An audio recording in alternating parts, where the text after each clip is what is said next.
pleasure to see that we have an audience this morning. And no, I'm serious about that because I'm pleased to be able to impart to the audience, especially the younger generation, of what us older people, veterans, are trying to do in the town of East Longmeadow. It was probably 9 months ago, 9 or 10 months ago that I was here, and I was informing yourself and the community about a program that we were just started embarking on and trying to get off the ground. And that program was to build a Veterans Memorial in the town of East Longmeadow. And the idea of this came about in one of our American Legion meetings when I just asked the question, would anybody be interested in pursuing such a project? And it was unanimously voted on. Although this is not a Legion concept or a Legion program, but I just wanted to find out whether the veterans in the community that were in our Legion post were interested in something like that. And they were, and out of that I formed a committee. There are 9 of us on the committee. All are veterans, U.S. Army, Navy, U.S. Air Force, U.S. Marines. And one of our first tasks was to submit to the IRS an application, paperwork, so that we could get our tax-exempt certification. Right. And we did that. It took 9 months to achieve that. And I learned at one of the town meetings that that was not all our committee had to do, that we had to solicit the Attorney General's office in Boston in order to get permission to raise money in the town of East Longmeadow and also throughout the state of Massachusetts, if our committee so desired to. So we did that, and about 3.5 weeks ago, we received the certification from the Attorney General's office. And there are several restrictions associated with that certificate. In other words, even though that our Veterans Charitable Organization has a solid backing for 3 years, every year our committee has to submit to the Attorney General's office our financial statements and another 15-page application. So the current one that we hold now expires May the 15th of 2019. So between now and then, we're trying to get in as many fundraising events that we can. And I'll speak about that momentarily. But what we did in order to find out what some of the other communities were doing in the area with the town manager, Denise Menard, and our committee, we went around to several communities and took a look at what they were doing for memorial projects. Some were completed and some were not. But it gave us a very, very good idea of how they overcame certain steps in order to achieve their objective. So it was a great learning experience, and we went forward with that. And so at this point in time, we are ready to go with our first fundraising event. And that will take place at the Senior Center, 328 North Main Street, on October the 12th. And it will be a spaghetti dinner from 5 to 7:30 p.m. And the cost per ticket is $12. It's a nominal amount of money. And we are looking to sell at minimum 150 tickets.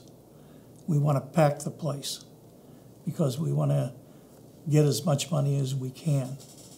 And one of the reasons we need money immediately is that we have on board an architect. And we're trying to keep everything local. So the architect is local, and he's going to furnish us with 8 or 9 different renderings of what it's going to look like. Obviously, that costs a few shekels. Yeah. So we have to we have to come up with at least a portion of that. And we hope that after this fundraiser here, that we may be able to eke in another one before our May 15th deadline of 2019. So that's kind of where we're at logistically. I think there may be a question out there, especially from the younger generation, why are we doing this? The reason we're doing this is that I sit here as a veteran.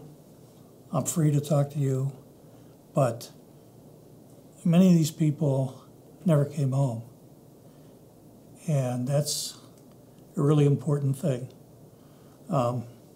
So our committee is passionately and committed to constructing this memorial in order that we memorialize their sacrifices, honor their sense of duty and their courage.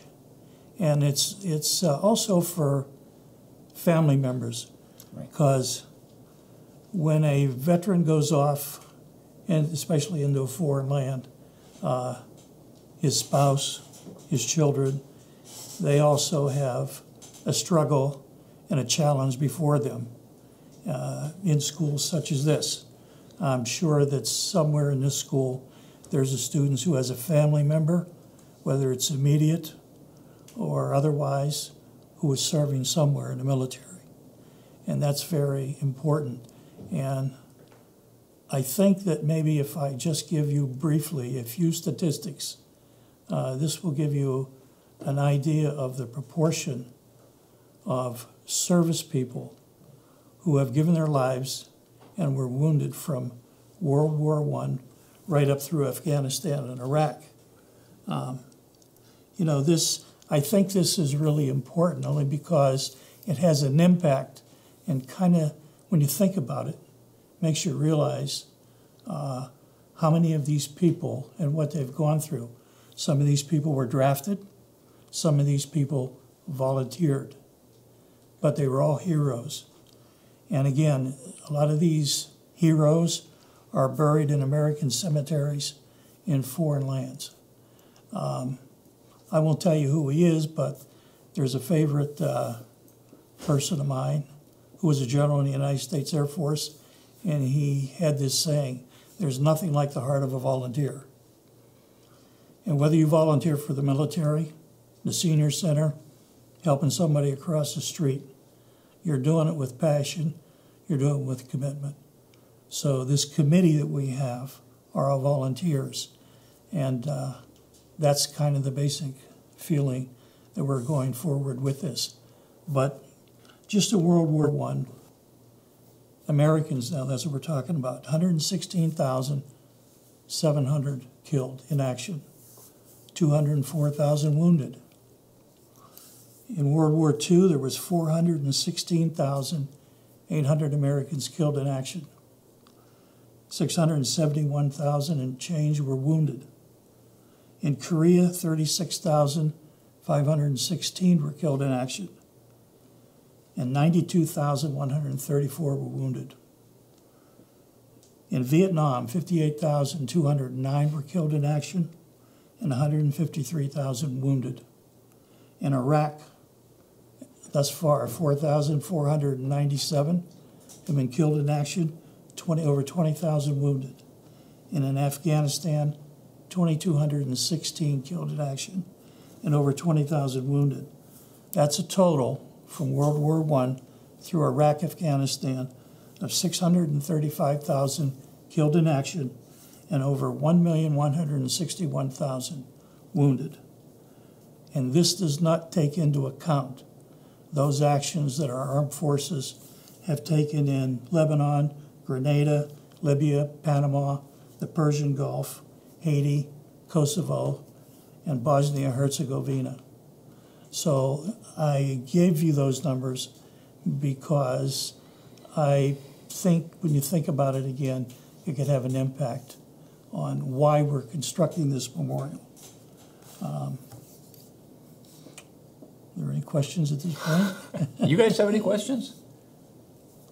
I think you covered everything. You didn't need me at all, but I think since you're here, What do you guys think? I mean, sort of on the record, off the record. I'm not going to put your questions on TV, but since Terry's here, I will tell you this, that we've kind of budgeted for this project, and we're very, very close to $300,000.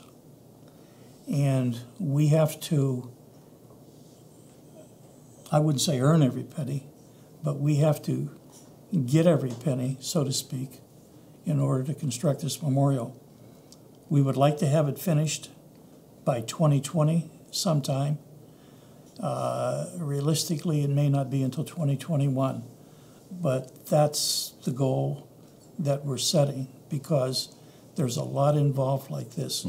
Again, we're trying to keep it local, have all the businesses here participate if they so desire, and we're going to try and do as much locally as we can. And we already have generated a lot of enthusiasm in the community.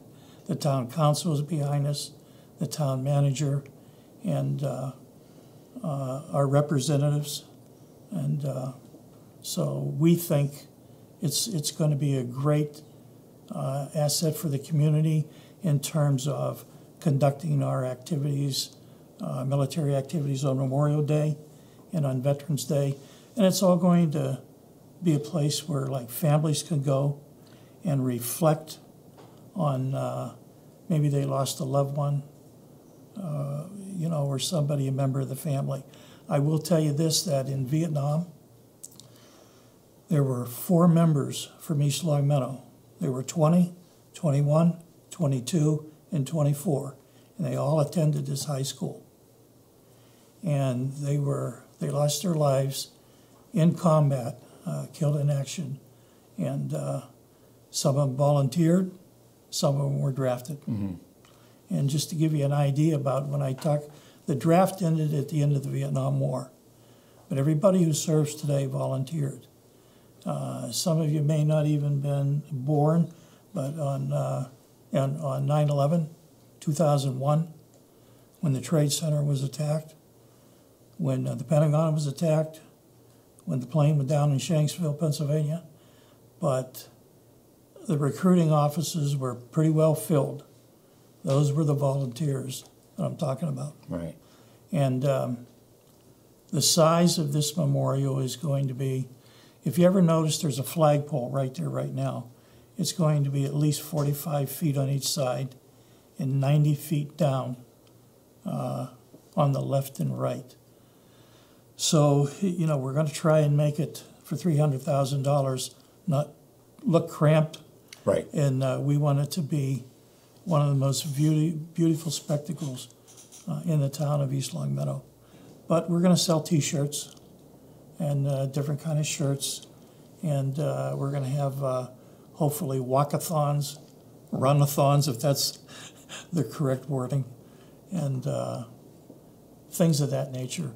Because if you don't have the community involved, if you don't have their support, this project is going to fall apart. And that's the most important thing, because the money has to come from you.